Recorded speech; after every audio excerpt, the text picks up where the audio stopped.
Pendant 3 ans, vous avez accueilli dans votre cabinet des jeunes en danger de radicalisation. Vous avez rencontré 60 fichiers S, vous les avez écoutés, eux, leur histoire et leurs parents, pour tenter de les comprendre. Vous en arrivez à la conclusion étonnante qu'ils vous ressemblent, que leurs symptômes sociaux sont les mêmes que lorsque vous vous revendiquiez marxiste ou vous sentiez révolté par les souffrances du peuple vietnamien. Toby Nathan, si vous étiez né 50 ans plus tard, vous seriez-vous radicalisé? Bon, je ne suis pas né 50 ans plus tard. Hein. Oui. Je veux dire, à mon époque, j'étais un radical. Mais être un radical, comme disait Marx, c'est prendre les choses par la racine. Par la racine. Mais Marx ajoutait, la racine de l'homme, c'est l'homme. Et eux, apparemment, ils pensent que la racine de l'homme, c'est Dieu. Donc c'est un peu différent. Mais j'étais un radical, et je pense que je le suis resté, en fait.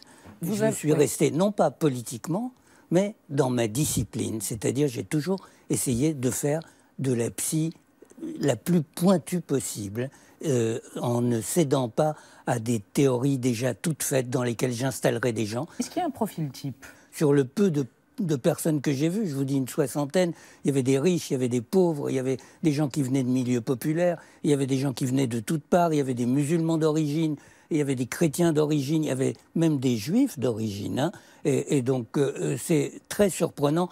Ce qu'on comprend en lisant votre livre, c'est qu'on se trompe quand on s'adresse à ces gens-là comme des gens ayant un problème alors qu'ils ont une solution. Exactement. On veut les ramener à une normalité, une petite vie qu'ils trouvent eux-mêmes étriquée. Ils ont l'impression d'avoir découvert quelque chose de plus grand. Comment peut-on leur parler et entrer en intelligence? C'est votre expression avec eux. Alors moi, ce que j'ai trouvé, c'est que chaque fois que j'ai pu leur parler, c'est que j'allais les rejoindre là où ils sont, sur leur terrain. C'est-à-dire, ils s'intéressent à quoi? Ils s'intéressent à la géopolitique. Ça m'intéresse aussi. C'est-à-dire la géopolitique du Moyen-Orient, ça m'intéresse aussi. Ça, on peut parler avec eux de ça. Ils s'intéressent à la religion, mais à la religion au sens fondamental du mot, pas la religion. Parce que nous, on leur répond religion. Ils s'intéressent à Dieu. C'est pas pareil, hein, Dieu et la religion. Et ils s'intéressent plus précisément à l'unicité de Dieu. Tawhid, on dit en arabe.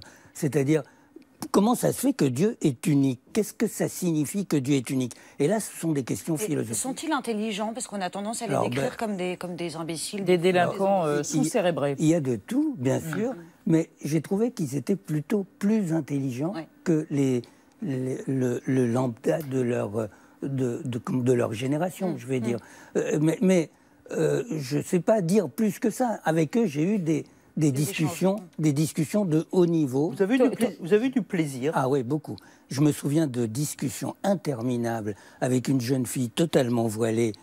Elle ne l'est plus aujourd'hui. Et je suis même presque fier de ça. Mais bon, parce qu'on a eu des longues discussions sur l'unicité de Dieu, justement. Et qu'est-ce que ça veut dire, l'unicité de Dieu? Elle avait 14 ans. Et je raconte ça dans mon livre, hein, je le raconte en détail. Toby Nathan, vous évoquez le plaisir, vous évoquez l'empathie, le travail en intelligence avec ces jeunes gens. La République française, les institutions disent c'est l'école, la laïcité et la République qui répondra à leurs problèmes et qui réussira à les mener sur la voie du désengagement, de la radicalisation, de la déradicalisation. Que dites-vous? Vous avez l'air de dire quelque chose de tout à fait contraire. Alors, c'est pas le contraire. Ce que nous avons dit en face de ces jeunes, parce qu'on a eu une réaction immédiate, on a été effrayés. On a été effrayés par ce qui s'est passé. Et ce que nous avons dit, il y a eu deux types de réactions. Il y a eu une réaction qui a dit il faut plus de compassion, il faut plus les comprendre, il faut leur mettre plus de services sociaux, plus de psy. Et puis il y a eu une réaction qui répressive. A dit, répressive, oui. Plus de droits, plus de juristes, plus de punitions. Moi, je pense que ni l'un ni l'autre, ça ne marche pas. De toute façon, ça ne marche pas. C'est inefficace. En revanche, quand vous dites ils sont en train de nous poser des questions qui nous intéressent, qui nous concernent, qu'est-ce qu'on fait d'un monde qui s'est ouvert, où toutes les religions, enfin tous les dieux habitent le même monde, un monde où nécessairement les dieux vont devoir négocier les uns avec les autres, quoi. C'est-à-dire que vous avez un monde forcément où un dieu va dire « moi j'ai des exigences » et l'autre dieu va dire « moi aussi j'ai des exigences » et elles vont rentrer en contradiction. C'est ces questions-là qu'ils nous posent. Et ça, c'est pas des questions pour débiles, hein.